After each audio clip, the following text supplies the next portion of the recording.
Hello दोस्तों, मैं हूं शकील अहमद और आप सुन रहे हैं मेरे YouTube चैनल पर गुमनाम किस्से।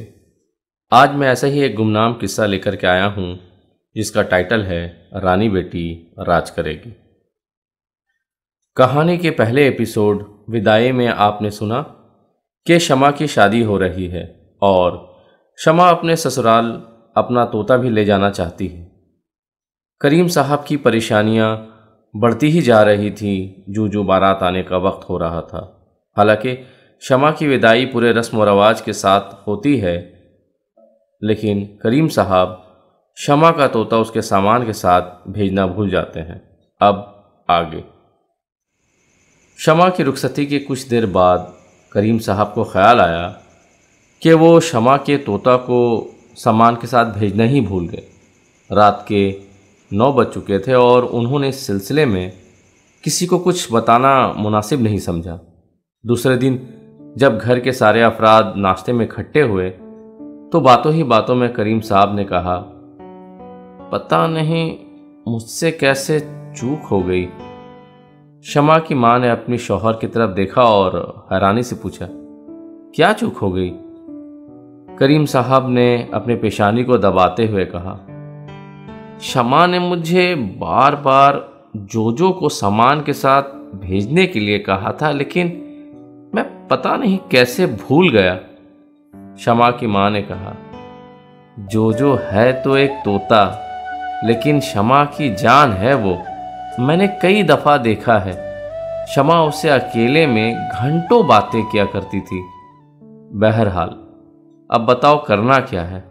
देखिए, अगर मुमकिन हो तो भेज दीजिए। शाहिद फौरन बोला, अब्बू मैं भी बाजी के घर जाऊंगा जोजो को देने के लिए। फिर क्या था, दोनों बहनें और कमाल भी क्यों पीछे रहते। सभी शमा के घर जाने के लिए जिद करने लगे। शमा की माँ ने कहा, लेकिन आप लोग अभी ना जाएं, ससुराल वाले क्या बोलेंगे? बेटी कल आई है, आज सारे घर वाले आ गए। करीम साहब ने सर को हिलाते हुए कहा, बात तो तुम ठीक कह रही हो, आजकल में जाना मुनासिब नहीं होगा। शमा की माँ ने कहा, मैं पहले उससे टेलीफोन में बात कर लूं, उसके बाद ही आप लोग वहां जाएं।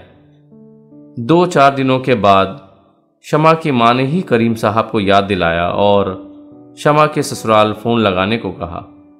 करीम साहब ने टेलीफोन लगाया। घंटी बजती रही लेकिन किसी ने फ़ोन रिसीव नहीं किया। शमा की माँ ने पूछा, क्या हुआ? कुछ नहीं, कोई फ़ोन रिसीव नहीं कर रहा है। एक दफ़ा फिर ट्राई कीजिए। करीम साहब ने फिर से ट्राई किया। इस दफ़ा कुछ घंटियों के बाद शमा की सास ने फ़ोन रिसीव किया और कहा, हेलो जी, अस्सलाम वालेकुम। करीम साहब ने धीरे से कहा, वालेकुम अस्सलाम जी, मैं करीम वक़ार बोल रहा हूँ। हाँ भाई साहब बोलिए, क्या बात है? जी, इससे पहले भी मैंने ही फ़ोन किया था लेकिन बात नहीं हो पाई। भाई साहब, हमारा टेलीफोन ड्राइंग रूम में है और इतनी सुबह अमूमन किसी का फ़ोन नहीं आता है, उसकी सास ने सपाट अंदाज में कहा। करीम साहब ने अपनी घड़ी पर नज़र डाली। 12 बजने में 10 मिनट बाकी थे। उन्होंने धीरे से कहा, माफ़ कीजिएगा, वो दरअसल शमा की माँ शमा से बात करना चाह रही थी, तो मैंने सोचा हाँ हाँ क्यों नहीं, मैं अभी शमा को बुलाती हूँ। और उसने ज़ोर से आवाज़ लगाई, शमा शमा, देखो तुम्हारे घर से फ़ोन आया है। कुछ देर बाद शमा टेलीफोन के पास पहुँची और रिसीवर पकड़कर बोली, हेलो, कैसी हो बेटी? मैं अच्छी हूँ अब्बू। लो, तुम्हारी अम्मी तुमसे कुछ बात करना चाहती हैं। और करीम साहब ने रिसीवर को शमा की माँ की तरफ करते हुए कहा, ये लो, शमा लाइन पर है। शमा की माँ ने जल्दी से रिसीवर को थामा और कहा, कैसी हो शमा? मैं अच्छी हूँ अम्मी, आप कैसी हैं? और जमीला और शकीला कहाँ हैं? यही हैं सब फ़ोन के सामने, लो बात कर लो। सभी भाई बहन रिसीवर अपनी तरफ खींचने लगे। शमा की सास अपने कमरे में चली गई। शमा को ये देखकर बड़ा अच्छा लगा। वो समझ गई कि उसकी सास की नज़र में प्राइवेसी की क्या अहमियत है। शमा अपने भाई बहनों से फ़ोन पे बात कर ही रही थी कि उसके कानों ने अपनी सास की तनतनाती आवाज़ सुनी। लोगों को कभी यकीन नहीं होगा कि सास भी कभी अपनी बहू को बेटी समझेगी। अरे 4 दिन पहले तो विदाई हुई है और आज सारा घर हाल चाल पूछ रहा है। 3-4 दिन में ऐसा क्या बदल जाएगा भला।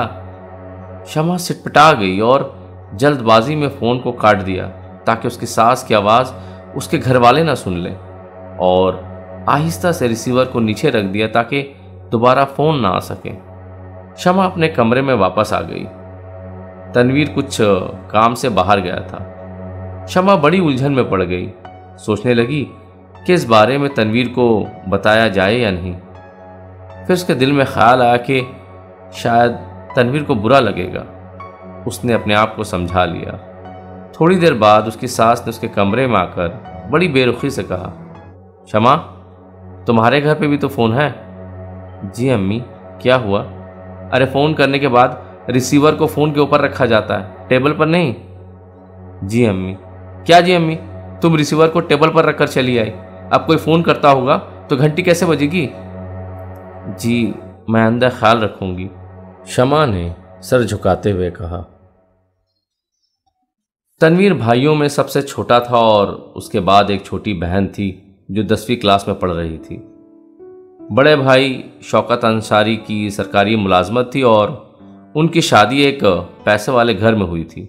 मझला भाई रऊफ अंसारी शादीशुदा था और एक मल्टीनेशनल कंपनी में अच्छे ओहदे पर फायज था, और तनवीर ने वकालत की पढ़ाई की थी, ये सोच करके कि किसी मल्टीनेशनल कंपनी में जॉब कर लेगा। ऐसा नहीं था कि उसे जॉब नहीं मिला, लेकिन उसका मिजाज किसी के अंदर रहकर काम करने का नहीं था। उसे हमेशा यही लगता था ही इज़ द बेस्ट, वो सबसे ज़्यादा अक्लमंद है, और यही सोच हमेशा उसके सीनियर के साथ तकरार की वजह बन जाती। अब उसने अपने घर के नीचे वाले कमरे में ही अपना ऑफिस बना लिया था। प्रैक्टिस शुरू करते हुए ज़्यादा दिन नहीं हुए थे। महीने में 2-4 क्लाइंट्स भी मिल जाए तो गनीमत था। यहाँ शमा के जहन में अचानक ख्याल आया कि इस तरह फ़ोन काटने से बात नामुकम्मल रह गई थी और पता नहीं उसके घर वाले क्या समझेंगे। उसने सोचा क्यों ना मैं ही फ़ोन करके घर में बता दूं कि कुछ तकनीकी ख़राबी की वजह से बात मुकम्मल नहीं हो पाई। इसीलिए वो ड्राइंग रूम में दोबारा टेलीफोन की तरफ गई। देखा तो टेलीफोन में ताला लगा हुआ है। उसे बड़ा अजीब लगा। वो वैसे ही वापस अपने कमरे में लौट आई। तनवीर जब घर वापस लौटा तो उसने टेलीफोन पर ताला लगा होने की वजह जाननी चाहिए। तनवीर, एक बात पूछूं? क्या है? उसने बिल्कुल सर्द अंदाज में जवाब दिया। ये टेलीफोन में ताला क्यों लगा है? क्यों, ताला लगाना कोई ऐब है क्या? नहीं, दरअसल मेरे घर में कभी ताला। सुनो, तुम्हारे घर में क्या होता है उससे मुझे कोई मतलब नहीं।